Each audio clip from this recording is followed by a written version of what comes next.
There we go. Okay, so we're going to try to record this and we'll see how it goes. So guys, today we're going to talk about chemical equilibrium. You're going to like this. We're going to do this demonstration today that's actually pretty cool. I wish I could take credit for it, but it wasn't my idea, which is true of most of the good ideas that I have. I steal them from other people. So guys, and then what you're going to see, hey Brenna, when you come back for AP next year, we're actually going to do this demonstration again. Here you go. And you're going to find out that it even gets better as we dig into it deeper. Oh, wait, you didn't check in at the office. In AP next year. So, you guys ready to go? You okay? You're all settled? Again, calculators and note-taking materials. So, guys, let me help you understand what we're doing today. I think I teed this up for you, but let me make sure. Okay, so here's the deal.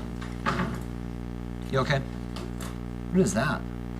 Is that a car outside? Nice. It's a nice car. Loud equals nice. So, guys, this is the way today's going to go. Think about this. Very first day of the unit, what did we do? After the lab, what did you learn about? Acids, bases, and pH, right? And then, guys, when we came into class on Tuesday, I said, guys, the stuff that we're going to cover today has nothing to do with acids and bases and pH, and you learned about reaction rates, right? Okay, guys, we're going to bring those together today, and we're going to talk about how fast do acid-base reactions go. But along the way, you're going to have to find out that not only do acid-base reactions have certain speeds, they also have funky directions, and I'll show you what I mean. So with all of that in mind, here's what we're doing today. First thing we're going to do is we're going to talk about this concept of equilibrium. Along the way, I'm going to do this demonstration for you. I'm going to have you make some predictions. You'll see it's kind of interesting. Then, guys, what we're going to do is we're going to talk about how equilibria shift, and that's called Le Chatelier's principle.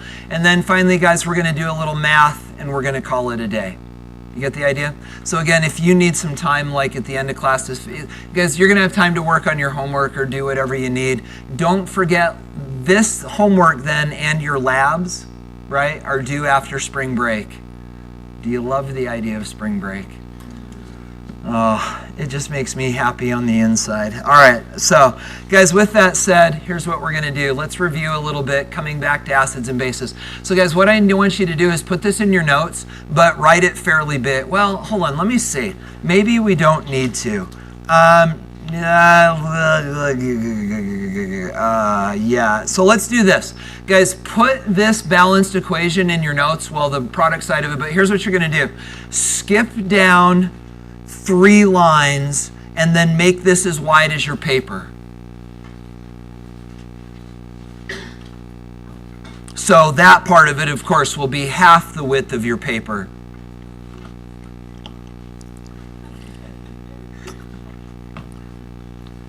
And then, guys, obviously the products will be on the other side.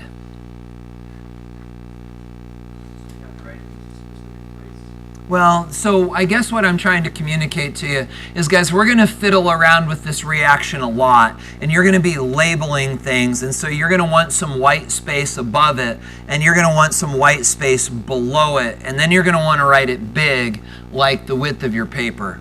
But again, this is the middle of your paper because you've got to write the products over here.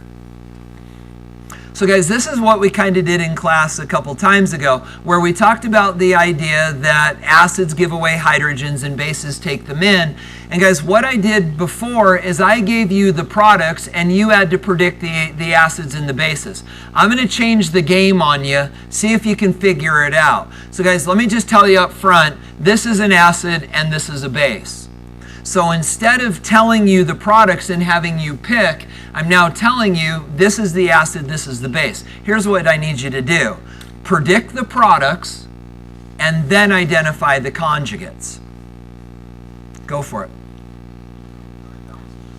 And you'll balance it, but you'll find it balances with all ones.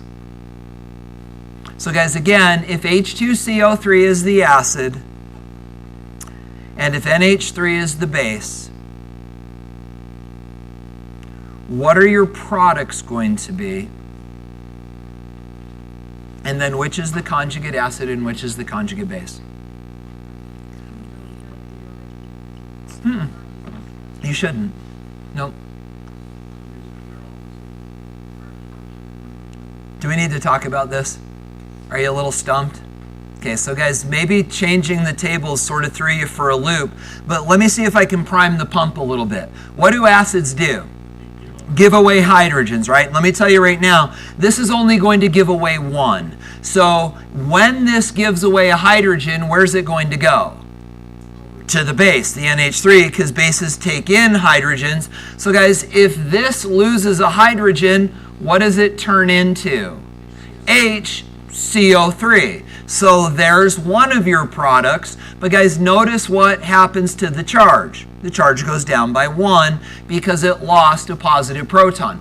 Now guys, if that's what the acid turned into, what is the base going to turn into when it picks up the proton? NH4, but what will its charge be? Positive, good, because it picked up the hydrogen. I know it's a new way of looking at an old concept, but I was thinking you could get there. If you understood that acids give away hydrogens and bases take them in, the only thing that's going on, guys, is the acid loses the hydrogen and the base picks it up. Can you go from here and identify the conjugates? Do it.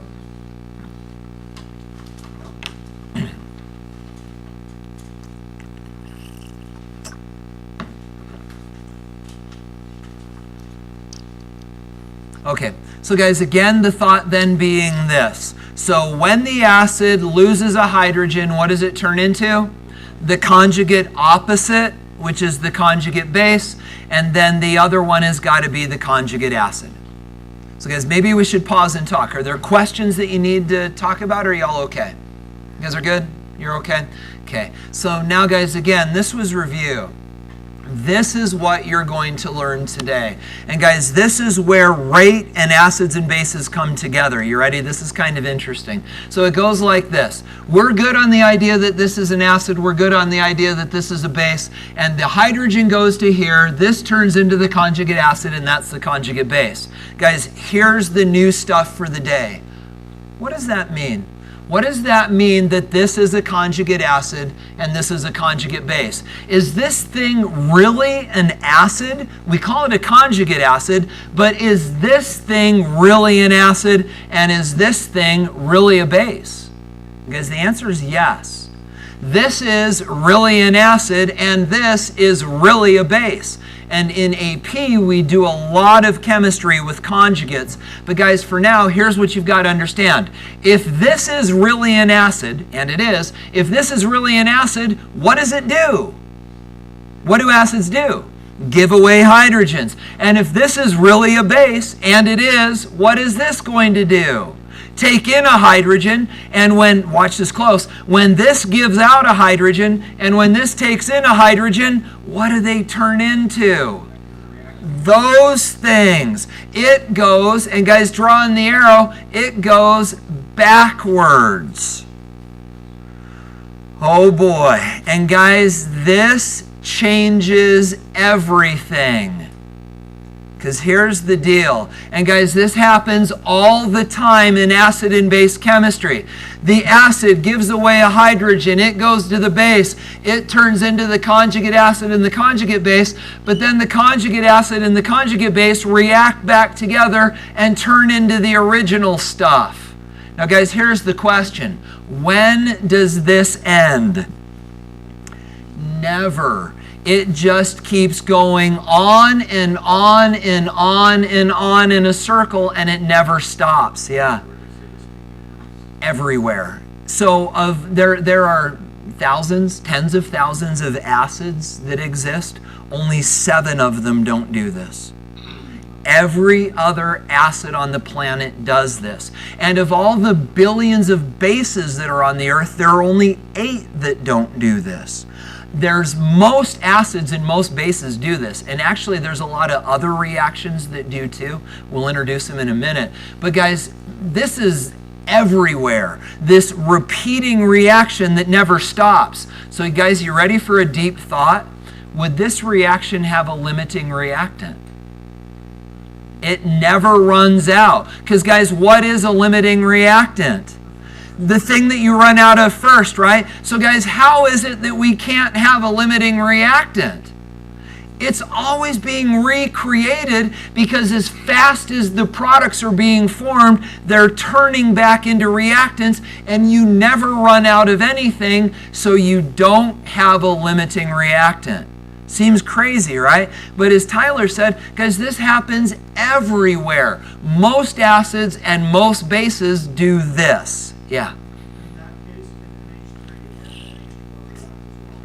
With each other?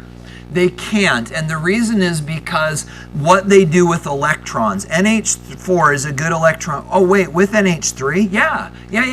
I take that back. Sorry, yes. So NH4 would give away a proton to NH3, and then your products would be the same as the reactants, and it would just keep cycling as well. Yeah, it's kind of crazy, right? But absolutely. So guys, this is what we're going to talk about today. You ready? So, and we're going to do a super deep dive on this. It's actually really cool what we're going to do. We are going to break out food coloring water and a bunch of tubes, and we're going to play with this. But guys, before we do, we need to define some terms, because this new way of thinking about chemical reactions has a name, and it is called equilibrium. So guys, these definitions you need to get into your notes, but you want to skip down 4 lines before you start putting these in your notes. So these are the terms that you need to know. Term number 1 is this: quantitative reaction. What's the root word of quantitative? Quantity, right? Guys, this quantitative reactions, this was chemistry for you until 2 minutes ago. Because guys, every reaction that you have done in this class up until now consumed the entire quantity of one of the reactants. And what do we call that reactant that gets consumed? The limiting reactant. So guys, a quantitative reaction is a reaction that goes to completion, and the extent that it goes is determined by the limiting reactant. Guys, up until now, this is all of the reactions that I've showed you. You put zinc in hydrochloric acid, it made hydrogen gas. Eventually it stopped because you ran out of zinc. You added hydrochloric acid to the baking soda, collected the salt. Eventually that reaction stopped because you ran out of sodium bicarbonate, the baking soda. Guys, up until now, every single chemical reaction that you've done stopped. You ran out of one of the reactants and the reaction was over. Well, guys, now we're going to talk about all the other guys. And these are what are called reversible reactions. Reversible reactions are reactions in which the products return to reactants all the while the reactants are still forming products. And guys, the deal is this: they never stop. They never reaches, it never reaches completion. These reactions go on and on and on and on and on, and they never stop. So guys, again, up until now, all that we've done is quantitative chemistry. Take some of this, take some of that. The reaction's over when you run out of one of them. That's the limiting reactant. But now, guys, we're going to expand our horizons, and we're going to talk about these reactions that are reversible. And so as they're turning into products, the products are turning back into reactants, and they keep cycling on each other, and they never stop. Now guys, here's the thing that's crazy. On the AP chemistry test, they don't tell us anything that will be on the test except for one thing. They always tell us that there will be one question on the test that covers this material. It's the most important thing that you learn in chemistry in high school. We're going to spend a couple days on it. We spend a lot of time on AP on it. So you guys all caught up with me? You understand the idea? So up until now, your reactions have ended when they ran out of limiting reactants. Now they don't stop. They just keep cycling back on themselves. So guys, if they don't go to completion, right? If they don't stop, if they don't go to completion, where do they go? And guys, the answer to that is equilibrium. So when you think of equilibrium, what do you think? Equal, good, balanced, right? You're in equilibrium, you're balanced. And guys, that's where these reactions go. They don't stop, but they do become balanced. And the thing that gets balanced is their rates. Do you now see the connection? Because we talked about rate last time, right? So guys, these things don't stop, but they do reach equilibrium. And when they reach equilibrium, they are going the same rate, the same speed in both directions. That's why we had to talk about rate first. Go ahead.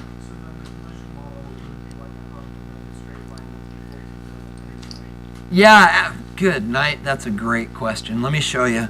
Let me do this on the screen. Oh, poop. I'm scared too, because if I try... No, I can write on here and it'll be okay. So here's the idea. We spend 2 days on this in AP. But if you want to talk about collision model, you've got this, right? So these are the reactants, and these are the products, and this is the activation energy for the forward reaction. So going in this direction, you've got to get over this hump. Going backwards, you've got to get over this hump.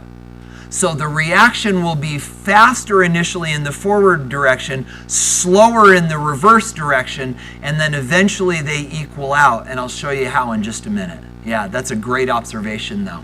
So guys, you understand this idea of equilibrium? So if you have a quantitative reaction, it has a limiting reactant and it stops when you run out. In a reversible reaction, instead of stopping, you end up at this place where they're going forward and backward at the same rate. Is that okay? Okay, now guys, with this, you understand a lot about rate, so it's completely up to you if you want to write this down, but let's talk about it. So guys, when we talk about the rate of a reaction, what does that mean? How, right, the speed, and it's dependent upon collisions, and what are the 4 things that make those collisions effective? What are the 4 factors? Concentration, surface area, temperature, catalyst, remember? All of that stuff you're going to find out plays into this. So if you want to write it down, you can. But guys, rate, oh gosh, where did it go? Oh no. What happened? Is it gone? It's gone. How did it go away? It's right here in my notes. Yeah, but in my notes it says the things that rate depends upon, and it went away from... Do you guys remember them? Do you want me to type them in quick? Do you want to get them into... It's right here. Do you want me to type them into your notes? Or are you okay? You're okay? You remember them okay? So let's go back and make sure. Yeah, let's just say it. So guys, rate is the speed of the reaction, and then the 4 things that rate depends upon is temperature, surface area, concentration, and catalyst. Okay, so... Do you want me to wait for a minute so you can jot them down, or I'll wait for a second. Okay. You know what? If I'm going to wait, I may as well type. I have no idea how that went away. Okay, so we said depends on, does it matter the order to you guys? We did temperature first. Temperature, concentration, surface area, oh my gosh, acre. And C-A-T-A-L-Y. Ah, good heaven. Is that right? All right, so let me get those again in front of you. And there we have it. Are we good? Good? Okay, so that bought you enough time you could write it down. All right, so guys, here we go. This is where this gets interesting. Go back to this. Guys, you're going to write down 2 little additional things, and then this is fun. You're going to like this. So guys, we are going to model this reaction for you. Now again, let's make sure you understand what's going on. This is an acid, this is a base. So this gives away hydrogens to this, right? Turns into these. But do these just sit there and do nothing? What do? They react together and they recycle and go in the other direction. We call this a reversible reaction. Where does it eventually go? Equilibrium. Now, what happens at equilibrium? The rates become equal, right? Now, what is rate dependent upon? Concentration, Temperature, surface area, and catalyst. Okay, so now guys, and you're never going to be asked to solve this equation. You will in AP, but not in here.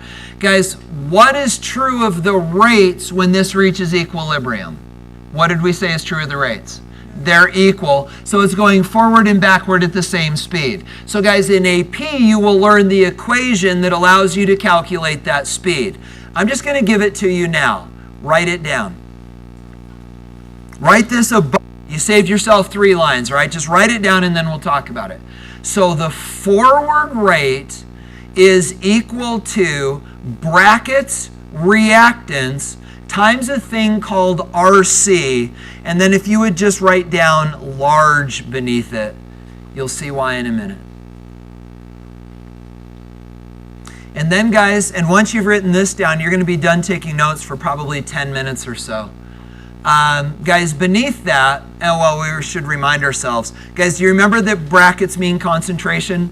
Like we said, pH is the negative log of H3O, and it's in brackets, that means concentration. And then guys, let me tell you about RC really quickly. RC, guys, is actually the mathematical term that takes care of temperature, surface area, and catalyst. So there are the 4 factors that indicate the speed of a reaction: concentration, temperature, surface area, and catalyst. And it turns out you can take temperature, surface area, and catalyst, kind of like multiply them together, and you get a value that we call RC. Now let me show you the reverse. Write this down as well. So now notice what it says. Rate reverse. And rate reverse, and we'll talk about this in a minute, is equal to the concentration of the products times a thing called RC. And that one's going to be small. Now guys, I know that this all seems really weird to you, but wait until you see this demonstration. You're going to understand equilibrium like you had no idea. It's really pretty cool. You okay? Okay, so guys, please just stop taking notes, ask lots of questions, and I'm going to engage you in this. I'm actually going to force you to make predictions, but let's answer questions, and then I'll explain this, and then I'm going to model it for you. Go ahead. Were you going to say something? No, you're good? Okay. So guys, let's talk about what this means. So you understand that the brackets mean concentration, right? Okay, and then we've got this thing called RC, which is a value that tells us about the temperature, surface area, and catalyst. So here's the idea. If we think about this reaction going forward to products, if we know the concentrations of these, and if we can measure the temperature, the surface area, and the catalyst, we can multiply all those together and figure out how fast the reaction will go forward. Now, let's talk about the reverse reaction, and this is a weird thought. Guys, in the reverse reaction, what's reacting together? These things, right? So in the reverse reaction, the products are the reactants. Is that weird? Does that make sense? So now these dudes are reacting together. So to find the rate of the reverse reaction, we would need to know the concentrations of the products and then the temperature, the surface area, and the catalyst that are involved in the reverse reaction. And if we multiply those together, it gives us the reverse rate. Do you get the idea? Let's do questions. Go ahead. There are, and it's weird, there are synthesis and decomposition reactions that are reversible. But what has to happen there is, like, for example, if you had a synthesis, it only makes one product, right? But then the reverse reaction is just that one product spontaneously breaking apart. It's actually not collision dependent, but it can break apart. Yeah, those get funky, but it is possible. Go ahead. Yeah.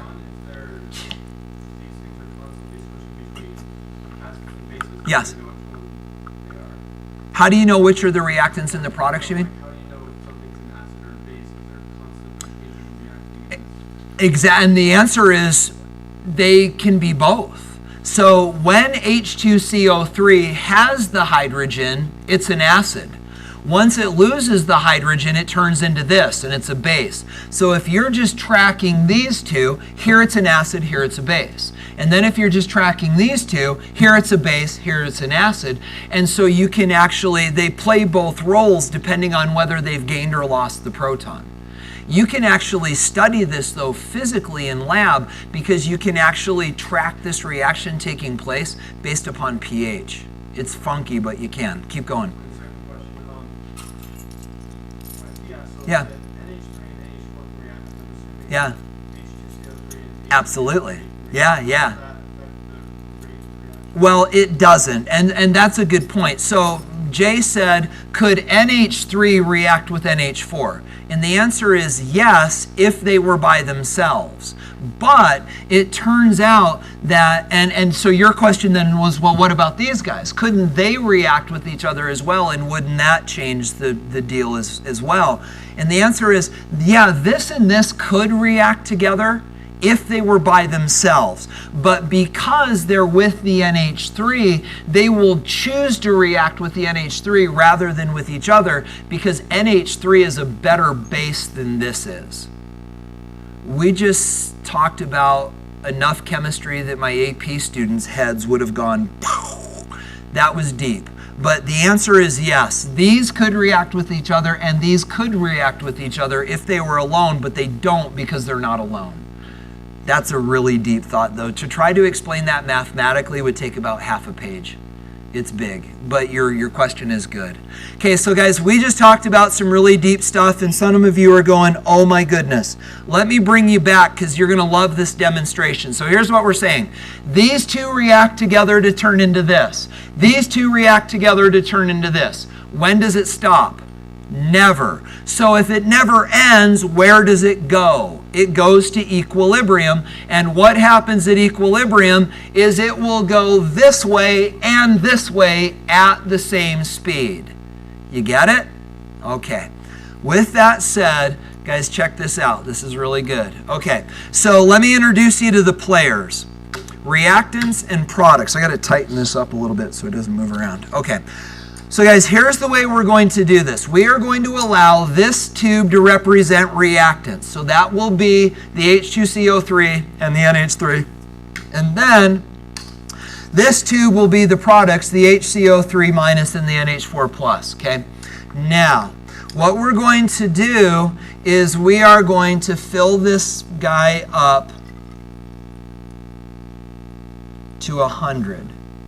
Now guys, what we're going to say is this, and this is just extras now, we don't need it. But guys, what we're going to say is this. The blue water represents all the atoms in the reaction. Okay? So this is everything in the reaction. So think about this. When a reaction starts, how much reactant do you have?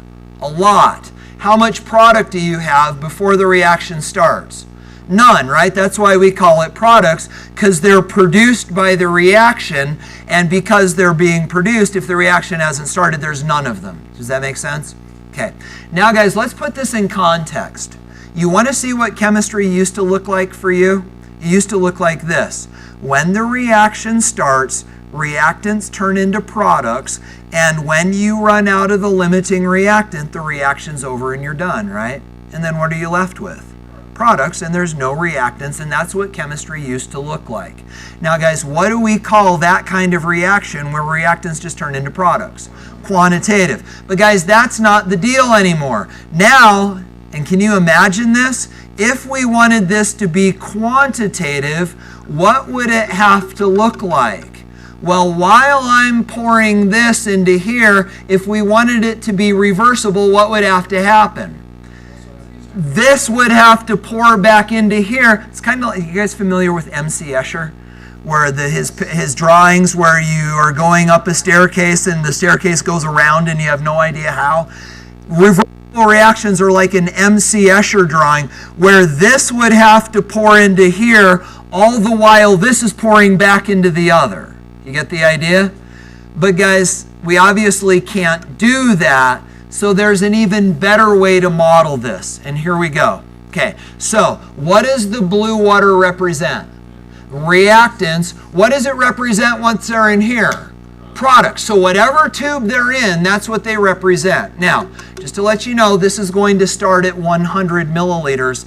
And guys, we are going to allow the volume to represent concentration, okay? So right now, we are going to say the concentration of reactants is 100. It's milliliters, but we're going to call it concentration. So this is like 100 molar. What's the concentration of this? 0 molar. Okay, so all of the water in this tube represents the concentration of reactants, and all the water in this tube represents the concentration of products. You good?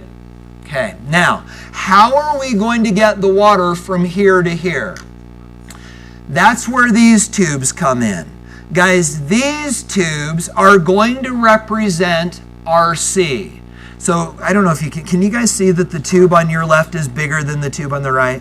I think you can see it better if you see me do this, that one fits inside the other. So this big tube is going to be the RC value for the forward reaction. This little tube will be the RC value for the reverse reaction. And remember, what this really represents is temperature, surface area, and catalyst, and temperature, surface area, and catalyst.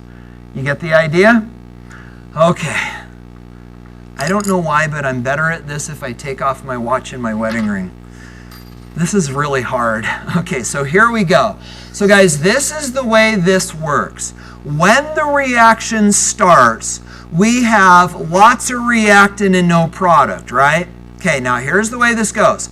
This is the concentration of reactants. And guys, we have a very high concentration of reactants, and we have a large RC value. And when we multiply those together, that means that initially can I let go? Yep. That means a lot of reactant is going to turn into product. You get it? Now, what about the reverse reaction? Well, guys, we have an RC value for the reverse reaction, but how much product do we have?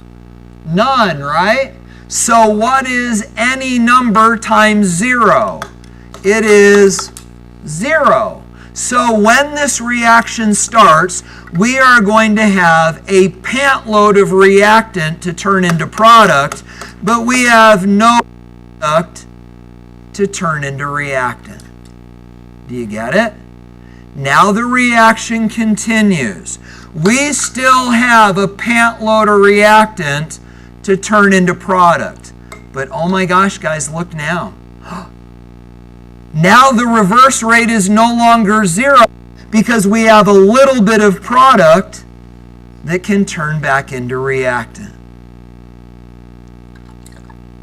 And now, I got to get in chemistry stance. Now the reaction continues. Reactant turns into product as product turns into reactant. See how they're pouring into each other simultaneously? Now guys, let me ask you a question. What is true of the amount of water moving forward now compared to the beginning? It's less. Why is it less? Because there's less reactant. What's happening to the amount of water that's moving backwards? It's moving up. Why is it going up? Because there's more product. Guys, here's the trick. What's eventually going to happen? I'm going to sit here and do this forever because these reactions never stop. And we won't do it forever. We'll do it till you get bored of it. Actually, it becomes a little hypnotic. You'll see. But guys, if I continue to do this in theory forever, what are you going to see?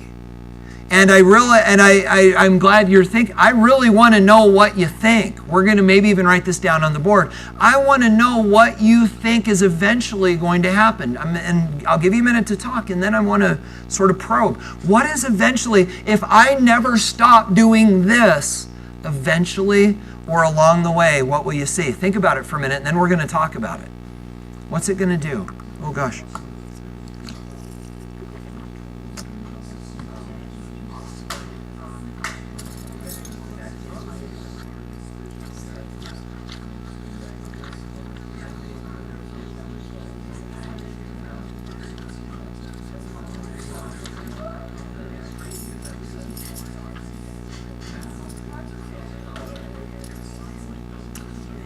Can we talk about it? Is that okay? So I heard Zach first, so let's go with Zach first because he made a prediction right away. So, and I know that you and Matt and others were talking. What's going to happen? What do you think is going to happen? Okay. All right. So, and I'm just going to try to replicate what I hear Zach saying.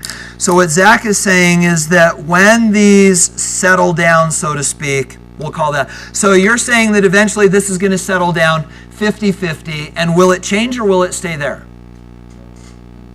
Well, hold on. Let Zach go ahead. It'll stay at 50-50. Yeah? Okay. So guys, other theories. Go ahead. Okay. Interesting. So Zach, we are going to call the 50-50 state, which apparently I can't get to, but don't laugh, I'm trying. Okay, so 50-50 but not changing. Now Nate, I hear you saying maybe something like this, right? But now what if I keep going? Will it stay like this or will it change? You think it'll stay, but Zach's got a follow-up thought. Okay, so we started with Pant, we like pant load, good. Okay, yes, yeah, yes. just like the reaction started with this video, and there's going to be a bunch of products. Okay. There's a name for that. It's called oscillating. Good for you. So do you want to amend your first idea or do you want to have idea A and B? Amend the. So does anybody want to adhere to Zach version A, which was 50 and stuck? Okay, so we're is that you, Matt? Okay, so we're going to call that Matt. And now Zach has got an oscillating thing, and then Nate has got static, but more product than reactant. We okay? Tyler. Wait, Matt A or Zach B? That's Matt A. So Matt A is 50-50. Okay, so you're going 50-50 static. Go ahead, though. No? You want me to get this show on the road? Okay, anybody want to either come up with a new theory or support Matt A, Zach B, or Nate A? Go, you're A. Go ahead. Just a question. Was like the oscillating theory, does that mean that they're oscillating differently? Is that what it was? I don't know. I don't know. What are you thinking about oscillating? Are you proposing another theory? Oh, so not oscillating in opposition, but oscillating in synchronization. Is that your theory? All right. Oh, interesting. So that may violate the law of conservation of mass.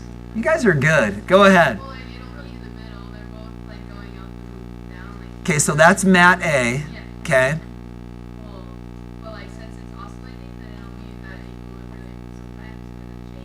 So it'll go into and out of equilibrium while oscillating. Go ahead, David. So like if you start with all reactions and you just put a little bit in the products, Yeah. the products change right back to the reactions, just like that. Now, and here's the, okay, and so guys, let me just share this with you quickly. Here's the place, and one of the only places this analogy breaks down. I'm limited by the speed at which I can do this, right? And that's a limit to this process because really these are happening at the speed of holy smokes, right? Simultaneously. And I actually had a student that tried to replicate that. They did it as an extra credit project, and they took 2 fish tanks, and they took one. It was really cool, but it never quite worked. They took 2 fish tanks and 2 pumps, water pumps. And one pump was a pump that was pumping through a large tube, and the other was a pump that was pumping faster through a small tube. It was brilliant, because that's really what's happening, is they're really circulating rather than being carried. So it's one of the limitations to the model. So go ahead, Emily, just a second. Wouldn't that A work if the tubes were the same size, but since one's smaller, they can't? That's going to be my very last question before we move on. Yes. But here's the thing, it never happens, because what do the tubes represent? The things with temperature, surface area, and catalyst, and they're never the same in both directions. Yeah, go ahead. I was just going to ask, like, wouldn't the tubes need to be constantly changing? Because if it's represented by surface area, Yes. then if you have a lot of reactant surface area, but that's not reactant, Unless the product precipitates.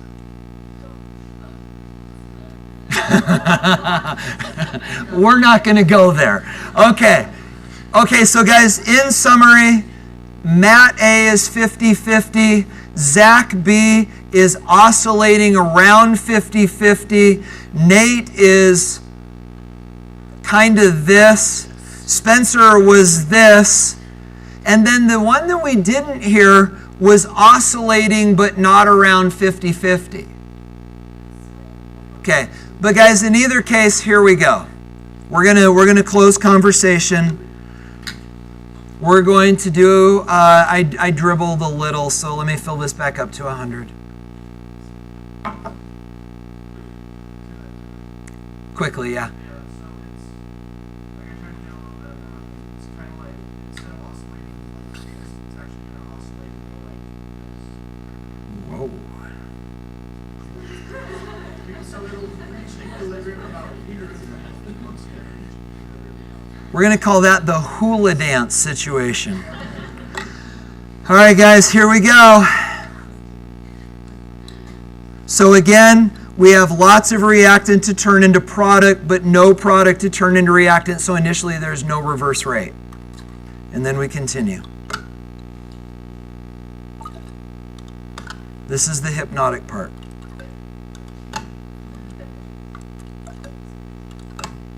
Don't jinx me.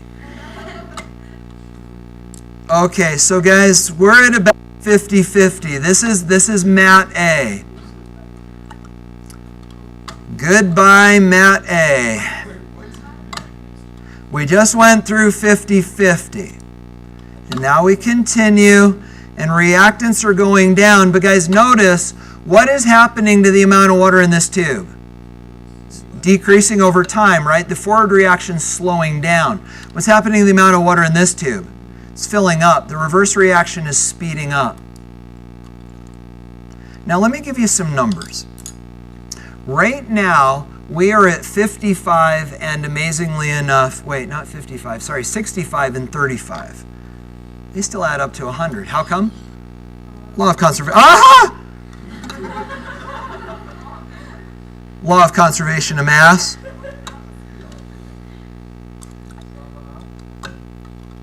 That's going to sound good on the screencast, right?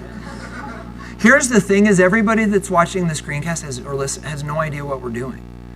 All they know is for the last 15 minutes, the board hasn't changed. Sorry. Okay, let me give you some more data. Guys, now we are at 68 and 32.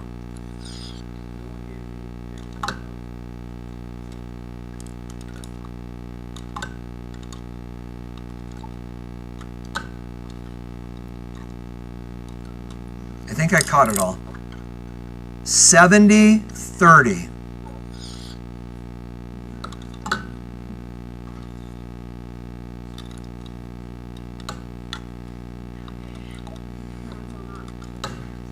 And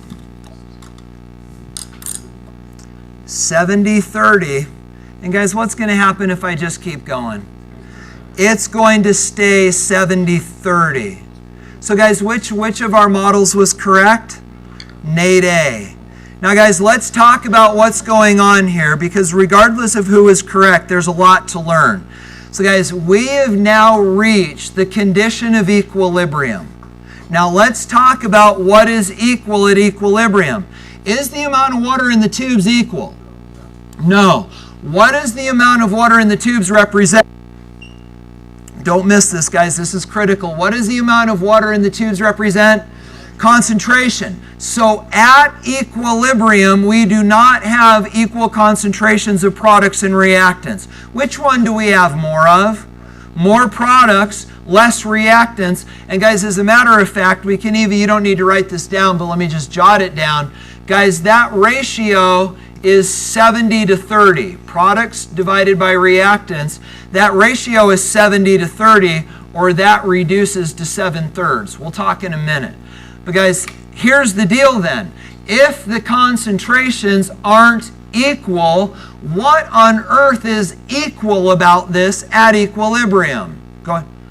The amount of, like, the rates of Yes, the amount that's being switched. So guys, what do we know about the amounts of water in these tubes? But how? They're not the same height. The other one is bigger around. But guys, these volumes are exactly the same. How do we know these volumes that are moving forward and back are the same? Because the total volumes aren't changing. It does not oscillate. It sits still, in this case, at 70/30. So guys, let's make sure you're clear. What does the amount of water in these tubes represent?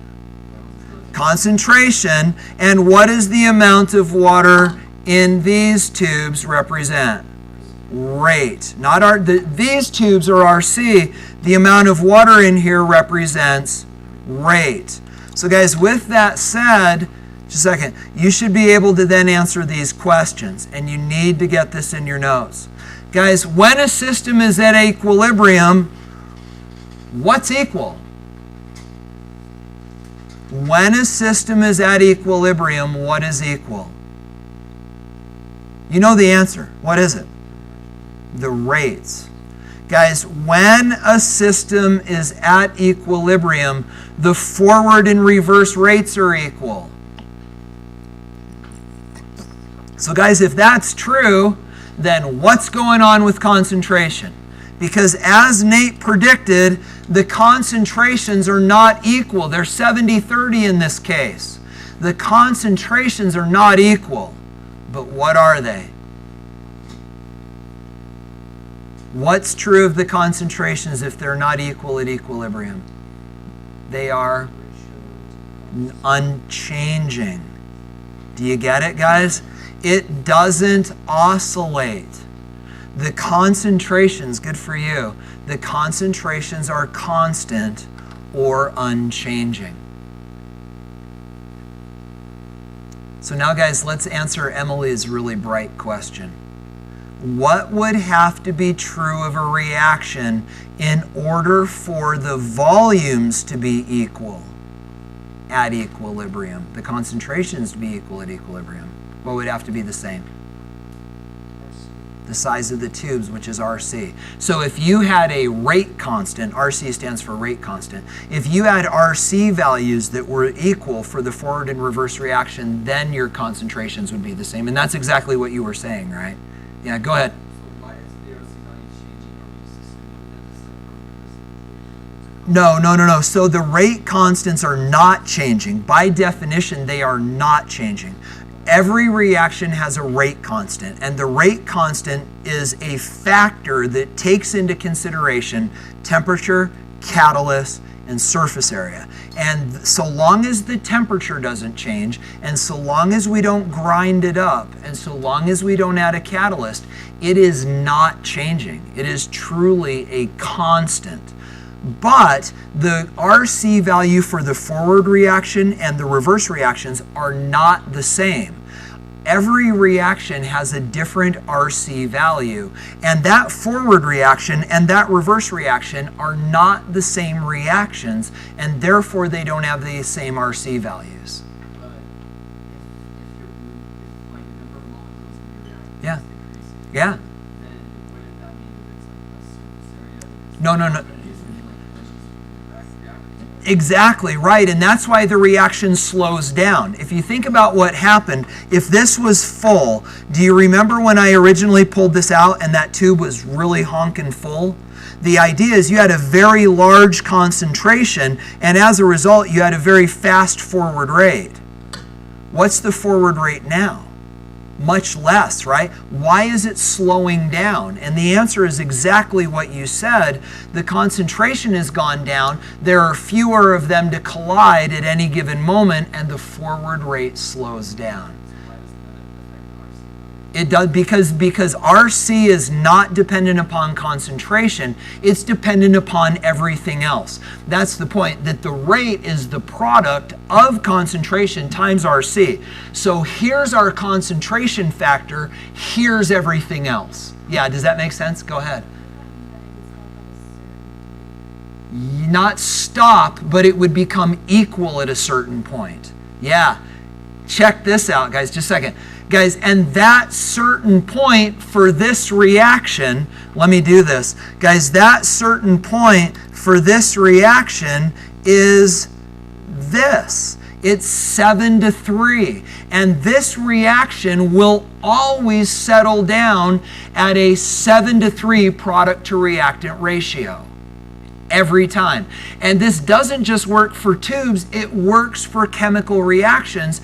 And these things actually have a name. They're called Kc values. And you can look up the Kc values for reactions and it will tell you at equilibrium how much product and how much reactant will you get. Do you guys all get the idea?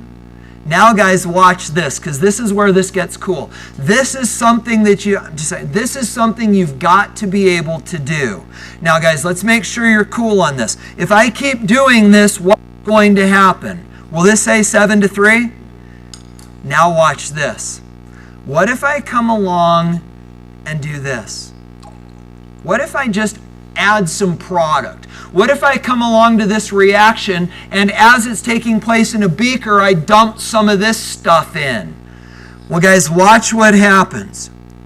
Now all of a sudden I've got a product to react. No. And it turns all of that product into reactant. Now, guys, what is this reaction eventually going to do? Go good. It's going to balance itself back out. It's going to go back to equilibrium, right? And guys, when it goes back to equilibrium, will that equilibrium be 70-30? It can't be, right? Because we've got more than 100 milliliters now. But guys, what will the equilibrium be when it goes back? 7-3. And you can't change that. It doesn't matter due to this reaction. Just a second, this is going to get a little messy. But guys, here's the deal. If this thing was at 7-3, and if you dump in product, it's going to turn it back into reactant to get back to 7-3. Now, what if I get rid of all of that? Now, what's the reaction going to do? It's going to make more product. And when will it fall back to equilibrium? When it's back to 7-3. Now, what if I do this? What if I start with all product and no reactant? Now what's the reaction going to do? It's going to make reactant until it gets to what? 7-3. Guys, you've got to understand this. Just a second. And it's called Le Chatelier's principle. And I'll give you notes in a minute, but it goes down like this. Once a reaction reaches equilibrium, you can do whatever you want to it, and it will always follow you and go back to equilibrium. So if you take away reactant, it'll make more. If you add a bunch of reactant, it will turn it into product. If you take away product, it'll make more. Guys, reactions at equilibrium are like stubborn children. Whatever you try to do to them, they do the opposite to try to get back to equilibrium. So if you add something, it gets rid of it. If you remove something, it makes more, always fighting you to get back to equilibrium. Go ahead. So we've always,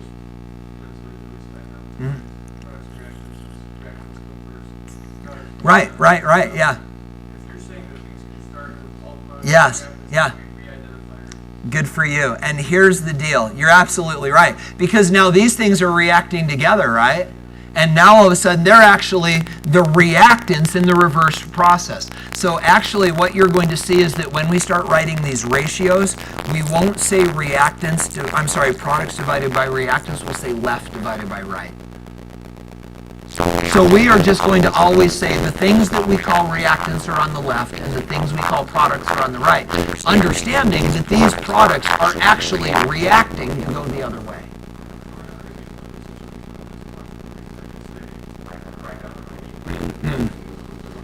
No, not at all. Go ahead.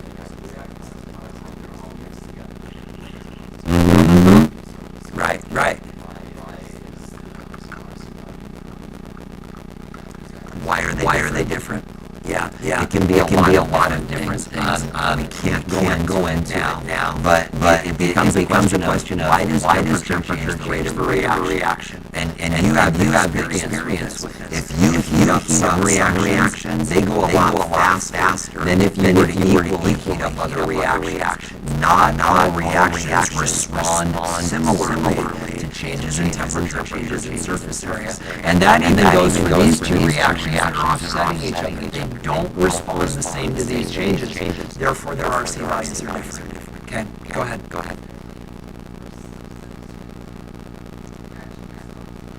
Not stop, but you can force the circular reaction to lean one way more than the other by changing temperature, surface area, and catalyst. And if that interests you, that's what chemical engineers make a lot of money doing, is figuring out how to get these reversible reactions to lean in one direction or the other, and then they collect those things and their companies sell them for huge profits. Yeah, because that's what chemical engineers do is... What? Well, it depends on what you're producing. I mean, if the product of this reaction is a cancer drug, you want a lot of it, and you're going to sell it for a lot of money, sadly, because then people can't afford it. But yeah, go ahead. Did you want to say something, Spencer? Yeah, so it's taking away the product from the side.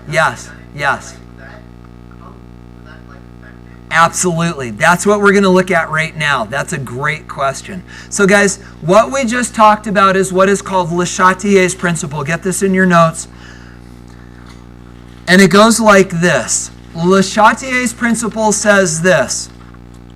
If you have a system at equilibrium and you stress that system, the system is going to fight you to try to get back to equilibrium. In the case of our tubes, 7-3. Now guys, the question is, what can we do to stress a reaction? And the answer is, we can add reactant, we can add product, or as Spencer said, we can remove stuff. We can remove reactant and remove product, or remove product. Now guys, this is one of the two things you're going to see in homework today. You ready? You have got to be able to take this concept and use it predictively. Let me give you a shortcut. Write this down. It's meant to be catchy so that you can you can remember it. Same side does the opposite, opposite side does the same. So what on earth does that mean? Well, guys, let me show you. Please don't try to write this down. Let me just show you. Same side does the opposite, opposite side does the same. Here's what you've got to be able to do in homework. Check it out.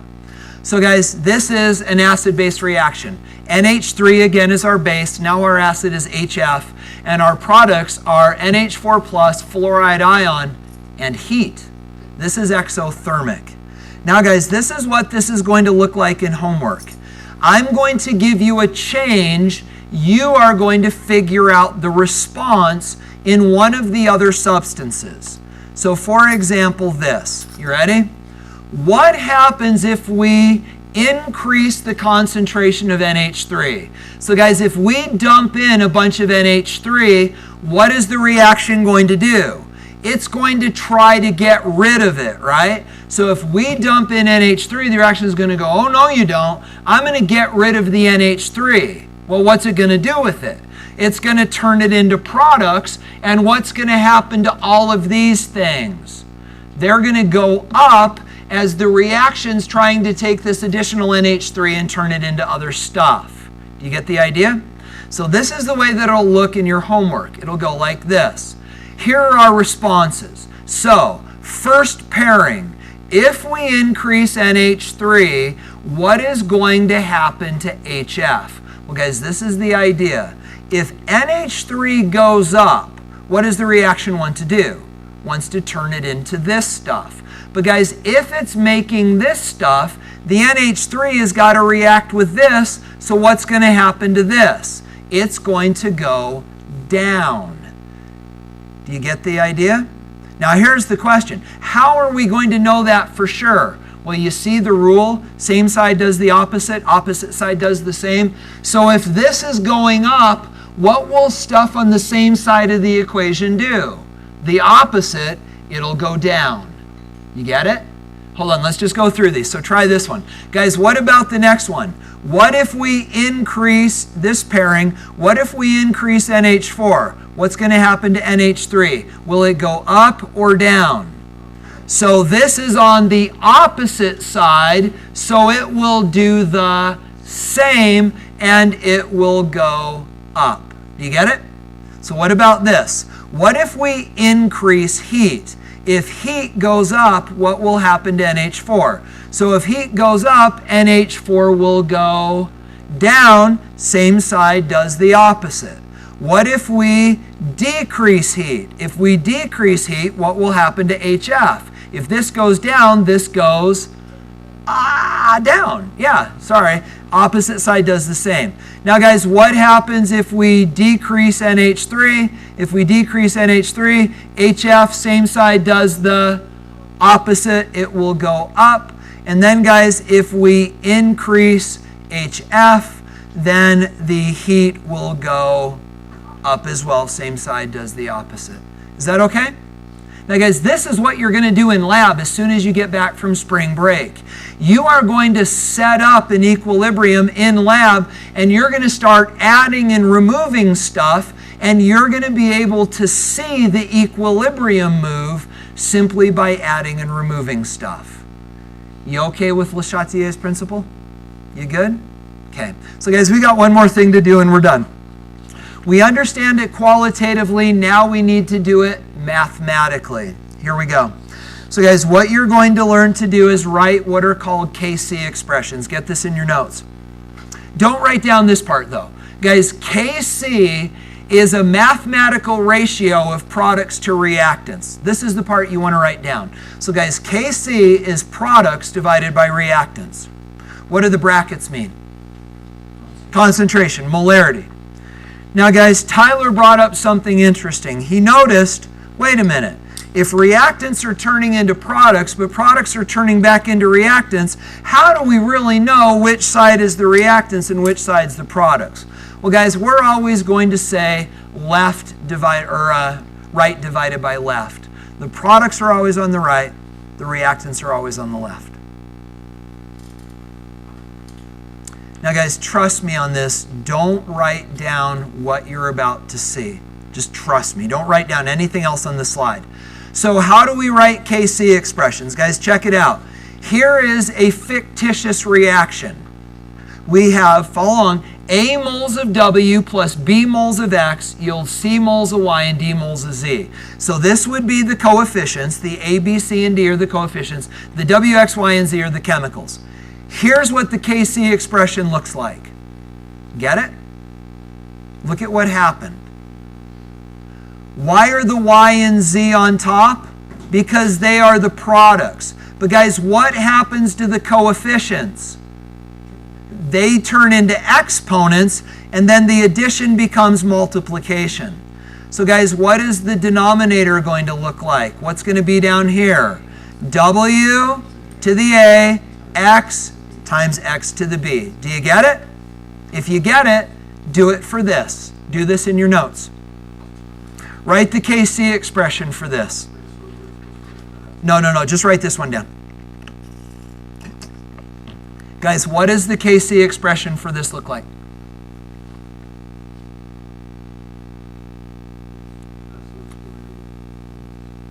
But remember, that's in the denominator. Yeah, right. It's always right over left. You're working backwards.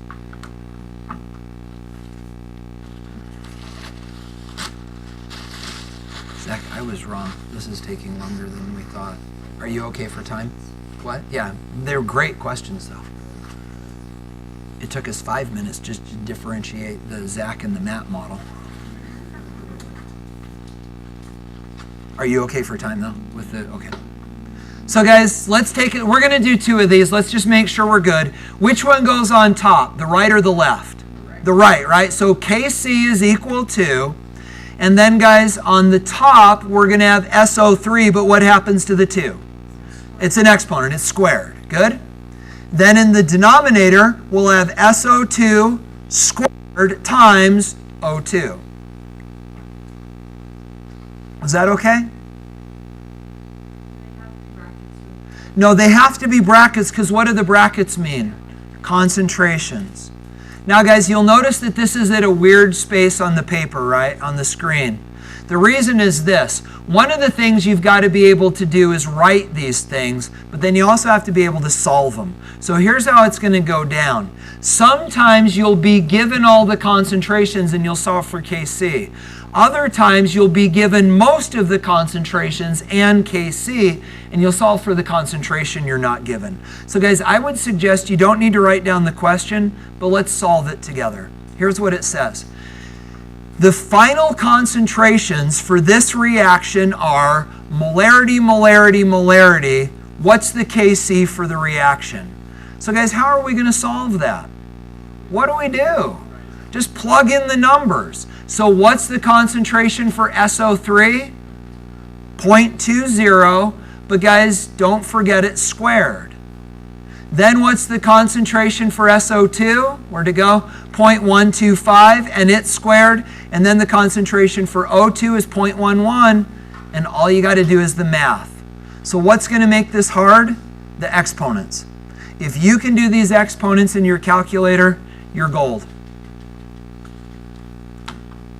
Do you want to take a minute to make sure you can solve it? Totally up to you. And guys, let me just tell you, the answer is 23. By the way, what are the units on 23? There aren't any. They all cancel. Finally, after 8 months of chemistry class, if you're one of those people that doesn't label your numbers, you finally get to get one right because this doesn't have units. There are no units on Kc.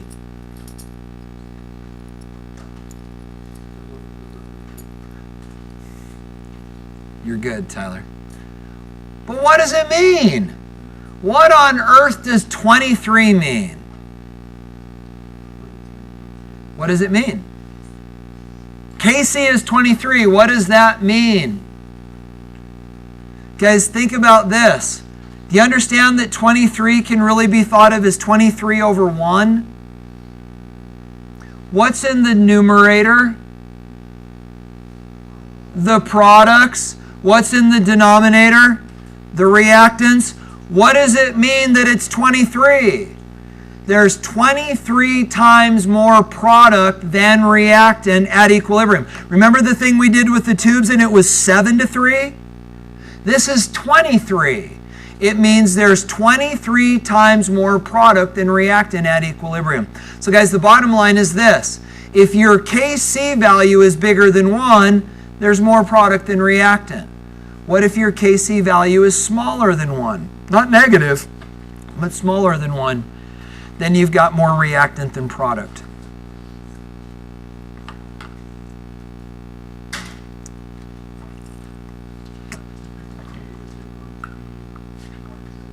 Yeah, and that's the thing that's interesting. Typically for these reactions, the values are bigger than 1,000 or smaller than 1,000th.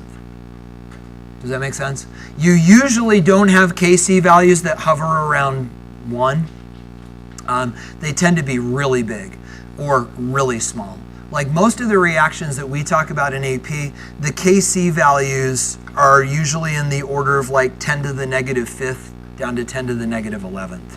They're really small. Yeah. No. It was for our tubes. But you ready for the deep thought? You want to know why it ends up 7/3? Because the diameter of this is 7/3 bigger than this. Okay. Yeah. Mm-hmm.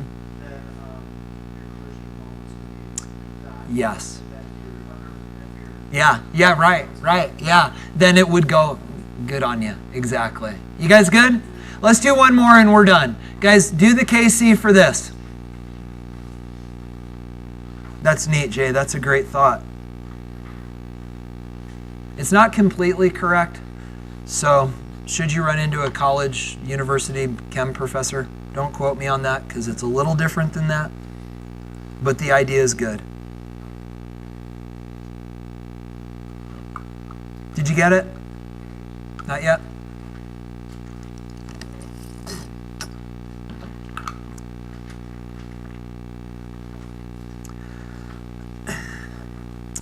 So guys, which one goes on top? The H2 and the I2 or the HI? H2 and I2. So the numerator would look like this, and the denominator would look like this.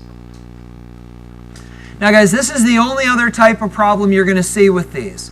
Now you're going to be given Kc and not given one of the concentrations. For example, if the Kc for this reaction is 0.39, and the final concentrations for H2 and I2 are these, what's the final concentration of HI? So Kc is 0.39, H2 is 0.2, I2 is 0.8. HI is what we're solving for, but it's x squared. Don't forget the squared. That'll bite you. Don't forget the squared.